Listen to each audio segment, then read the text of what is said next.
provides the physical basis which would mimic that same property. In other words, if you have moisture coming out of that plane and you now add to it, and this is a critical component and a basis for the entire argument, and is why it is not normal, and at the very simplest level, again, you can at least regard this as a question of pollution.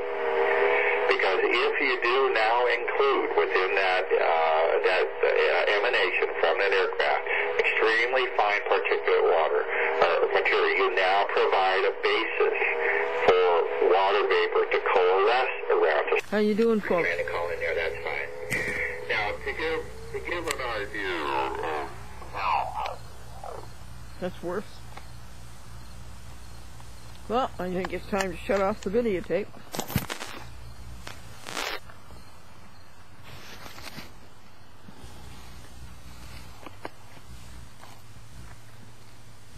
To give an idea of where this issue, what this list means is that, if you ask the question, why would somebody put this particulate matter into the atmosphere? What would you do with it? This is a list of 7 areas that are consistent with all of the data that has been accumulated and assessed over the last, 10 to 11 years. It doesn't say that any one of these is happening positively. It says that all of them could happen and that they're all consistent with all of the data. And that's hard to come by, and this list has been very, very slow in evolving. But there's no competition or conflicts between these areas. There can be overlap. Carnicom is very cautious. He's been attacked because he was brave enough to speak up about this. But he shouldn't be cautious because he's right. Anywhere from 1 to 7, and of course there could be others that I have not been able to enumerate. But this is the list, and it is as follows. The first would be that of environmental modification and control. This is the one that is the easiest for most people to latch on to because of certain claims that have been made with regard to weather modification and certain operations that are more publicly discussed than some of the others that I'll mention. So that's one of them. But environmental modification control would be that as a minimum of attempting to influence and or regulate or control the weather to some degree. The second would be that of biological operations. This is a very serious subject and has actually become the focus of my work over the last 2 or 3 years. It's not an issue that most people would easily want or care to get involved with because it basically leads to some very disturbing findings as we go along. But nevertheless, it is there and is a real topic. And anything I'm saying here, there's a basis for why I'm saying this. It's not just a matter of could be. It's because there has been sampling and or analysis done of atmospheric samples that provide a basis for that discussion. The third would be that electromagnetic applications. And I think what I'll do tonight, maybe to give an idea to show how, well, it's really not just quite as simple as pollution. I'll probably introduce electromagnetic issue just as a stepping stone for us to compare how this issue is much more complex than just a matter of pollution. Clifford, I didn't get number 2. What is number 2? Number 2 is biological operations. The deliberate introduction of biological components, organisms, structures. Okay, I got that. That type of thing, pathogens. Yeah, I got that. The third would be electromagnetic operations. Has to do with energy, and that's the one I think I'll talk about a little bit afterwards. The fourth would be military applications. Consideration of the HARP facility and that technology is necessary to include in that discussion. The fifth is that, it sounds a little bit more esoteric, but as I've studied this, it actually has become a real consideration, and that is what I would call geophysical or planetary considerations. And that begins to ask the question, are Are we just dealing with local or regional effects here, or are there potential effects from the introduction of this material that could actually have planetary and geophysical considerations? And, the analysis says, yes, that that's not out of bounds, and it is quite reasonable to consider. And by the way, beyond that initial claim of the fact that this is being done, I will make an additional claim to the audience, and that is, this is beyond just the issue of an experiment or conjecture. The atmosphere of this planet has been changed. It's not a maybe at this point. There has been an alteration of the physical constitution of the atmosphere of this planet, and it would hardly be reasonable to consider this change as an experiment. This is an act of deployment that has taken place. So it would be a secondary claim that I would make. The sixth item on here would be that of surveillance, the development of surveillance systems. Again, at an advanced level, not the type of optical systems that we're used to, but something that would involve microscopic tracking and analysis. Again, we could have probably a several-day discussion on these items, but at least mention them to show people that there are some very important aspects of this that need to be considered. And the last is a little bit maybe not as easily documented, but at least conceptually justifiable. And I'll give two ways of saying this. The first would be the technical term, and that would be that of the exotic propulsion system detection and or development. And the common vernacular on it would be a phrase like UFO detection. That would be possible. And so that would be the list of 7 areas of application or endeavor that if somebody would ask why, people often want a very simple answer to this, and they want it in a soundbite. I'm not the best person for that because, unfortunately, it's not that simple to me, and it's hardly fair for me with the studies that I've done to confine this issue, let's say, to weather modification alone. And there are some people that will do that, and I simply think that it does not do justice to the volume of information as well as the depth of information that's available.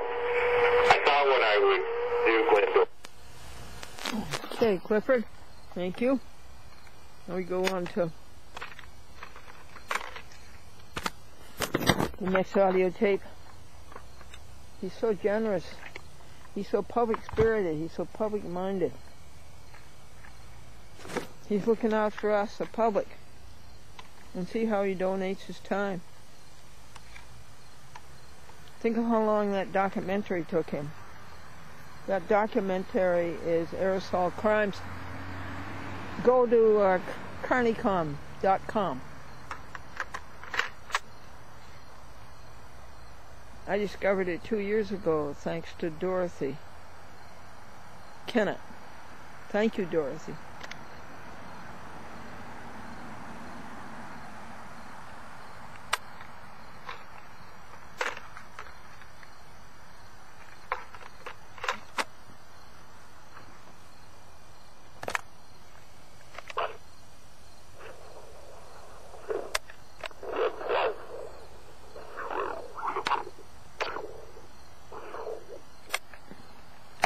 This is the cameramen used to do at General Electric. If the camera did anything, they'd just whack it on the side. I'll be right back.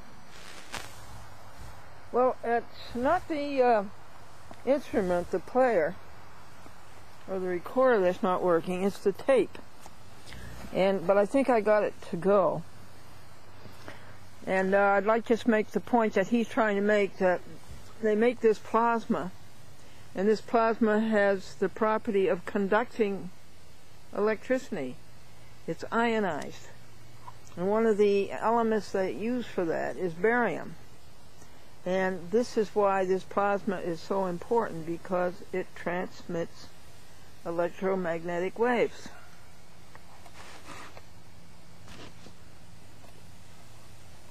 That would explain how we could have that process of transformation and persistence and occlusion of the sky take place.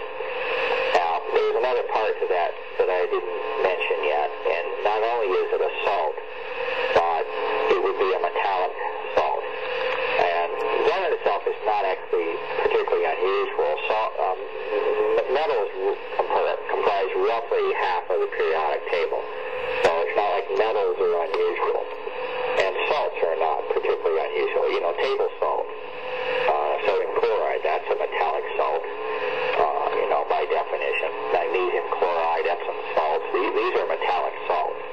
So a metallic salt by itself is not necessarily an extraordinary physical entity, but it is interesting already in the standpoint of what we talked about, that if you were introduce a water-loving metallic salt in sufficient numbers and in sufficient size, meaning microscopically small, then it would allow that process to take place that we see. That is persistence of a trail and or its subsequent extension to a layer, which would appear, let's say, to have similarities to a cirrus cloud deck or something like that.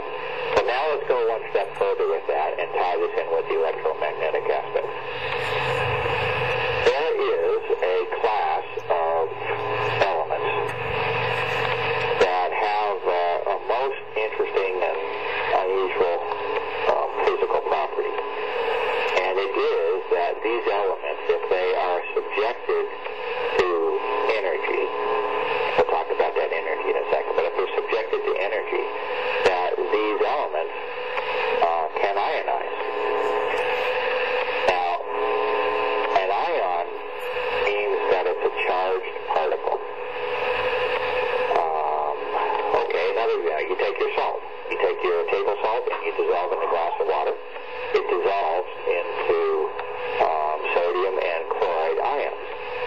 Now, ions are important because they now have their charge. They have electricity. They provide the ability to conduct electricity. You put a little bit of salt in water, that water will now conduct electricity very effectively. It doesn't take very much salt at all, and it completely changes the physical properties of that water and its ability to conduct electricity or energy. If you didn't have that salt, water is an extremely poor conductor. Extremely poor, won't conduct much of anything. So I'm saying that there's a class of elements that if you subject them to energy, that they will ionize or become electrically charged. Now, in particular, an element, the element which is most easily energized to allow this to happen is an element called barium. And furthermore, the energy that it takes to do this is available within sunlight. And this is really the most amazing thing. See, we can say it takes energy, but then you start to have to ask, well, where does this energy come from? Where are you going to provide it from? Well, a particular class of elements has the property that the energy of sunlight, particularly the ultraviolet portion of the spectrum, the energy in that sunlight is sufficient to ionize certain elements and certain compounds. That becomes rather incredible because the ambient environment, that of sunlight, is now able to provide sufficient energy to ionize certain types of elements and compounds such that they now can become electrically charged. And barium is a prime candidate. I've got a table there showing various elements. Barium is prime candidate. There are some others that are borderline. We'd have to go through them. But barium is at absolutely the top of the list.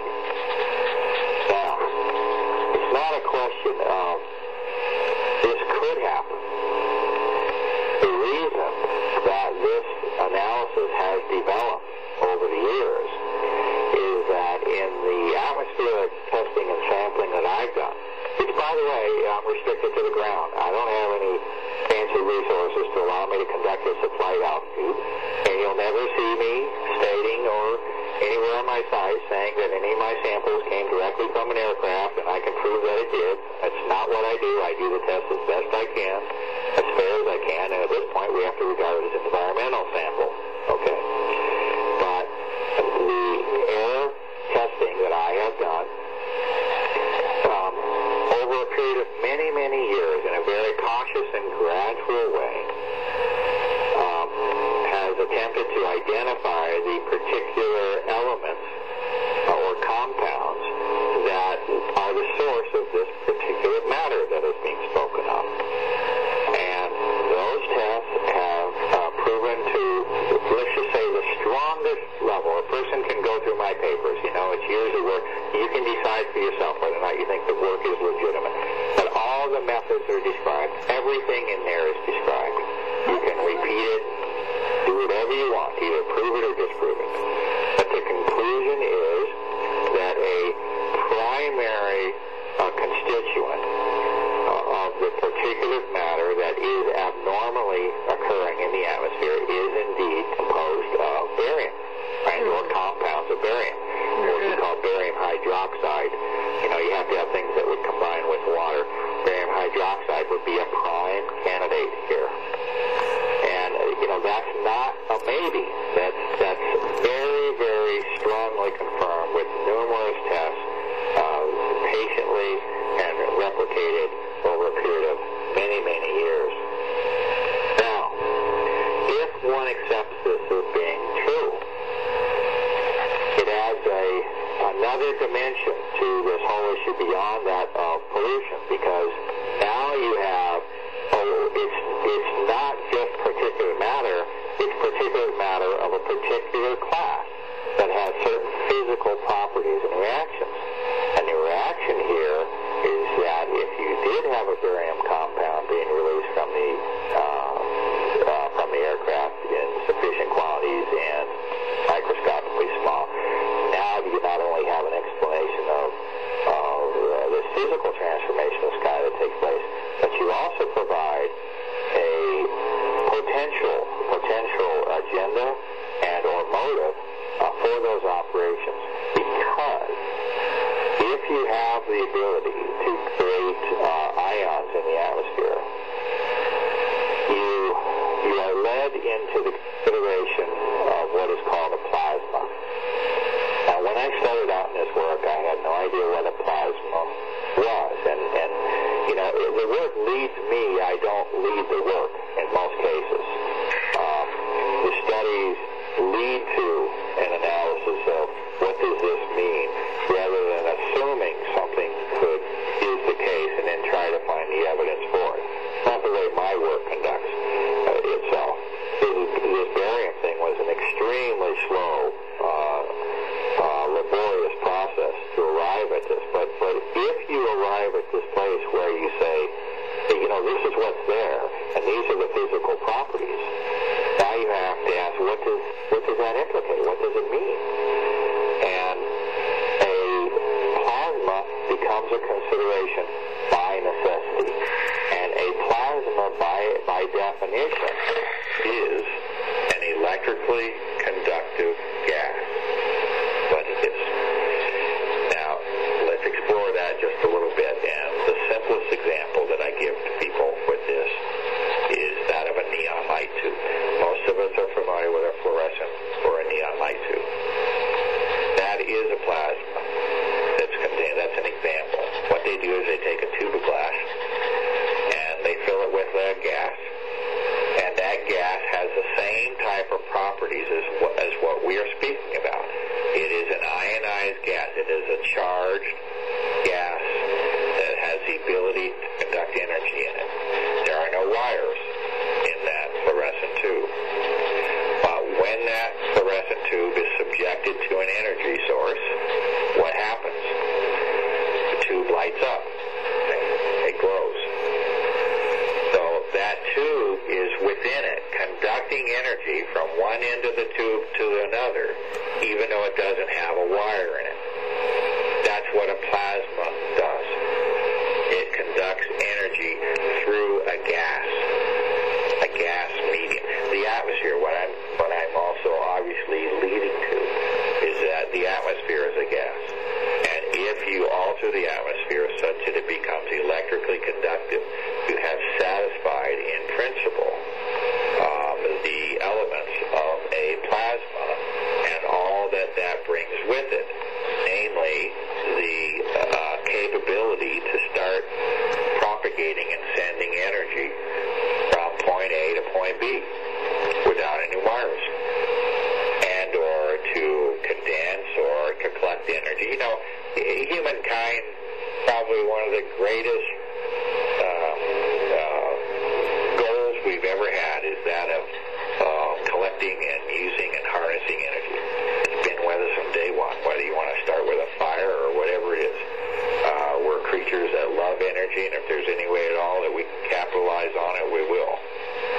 And all the indications are that a primary consideration of these aerosol operations is the enhancement of this atmosphere for electromagnetic operations by introducing a material that will ionize, and in this case using the convenient energy source of sunlight. And it's quite an amazing, really conceptual understanding and assessment of the atmosphere and how profound this could be, and that it goes far beyond any consideration of pollution alone, because you are led into consideration of the HARP facility, what they call High Active or Rural Research Program, supposedly research. And if you look at that technology, it has to do exactly with what we are speaking about.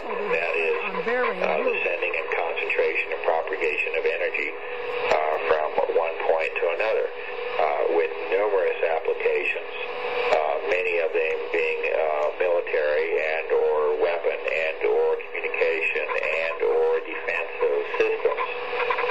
So this is not at all out of bounds what I'm speaking of. In fact, it is perfectly consistent with what is enumerated within at least what is perceived to be the blueprint for the HARP project, and that is a patent by a fellow named Bernard Eastland, and I've taken the time to study that patent in detail. It's also a slow process, but if you actually do take the time to read and study that patent for that technology, you will find pretty much an identical match with exactly what I am describing here. There will be a specific reference to barium in that patent for the very specific and exact reasons that we are talking about, and that is to increase the electrical conductivity of the atmosphere, create military and defense systems.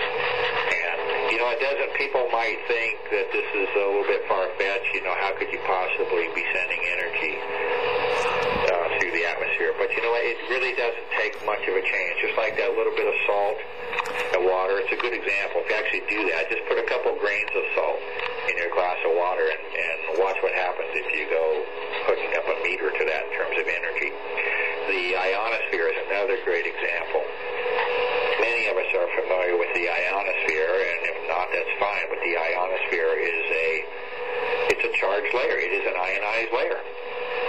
It's exactly what we're talking about, and it's up roughly, anywhere 60 and 100 miles high, I think, somewhere up in there, and it was the basis for radio. It's how radio was discovered, because it was found and they sent a signal up in the sky that it was picked up on the other side of the world, and the reason is it was bouncing off of this charged layer, and this is how the ionosphere was discovered. Radio wave was bouncing off of that charged layer, and it is exactly what we're speaking of. It's an electrically conductive layer at altitude,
Hi there, everybody.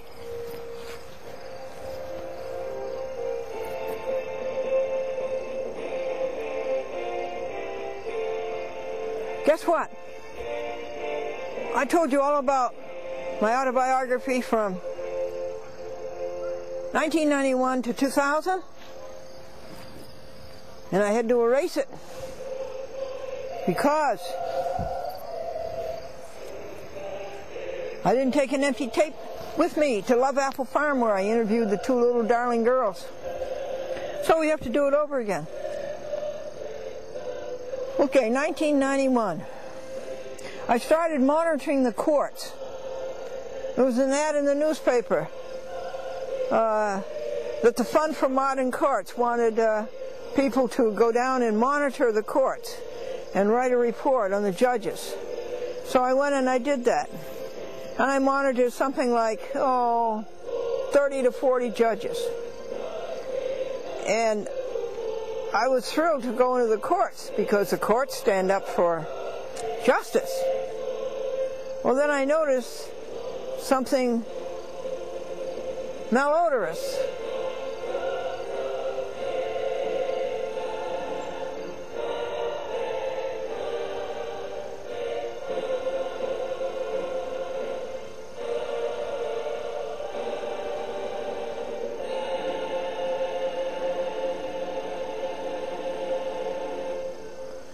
And the rulings, folks, were not in favor of what is right.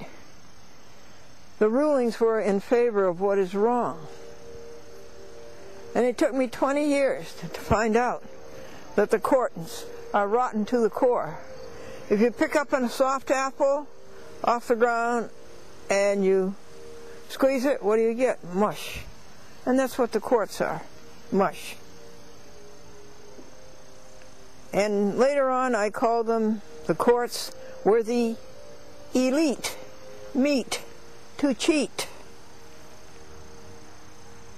Well, I monitored these courts for 20 years. I ended up suing the Fund for Modern Courts.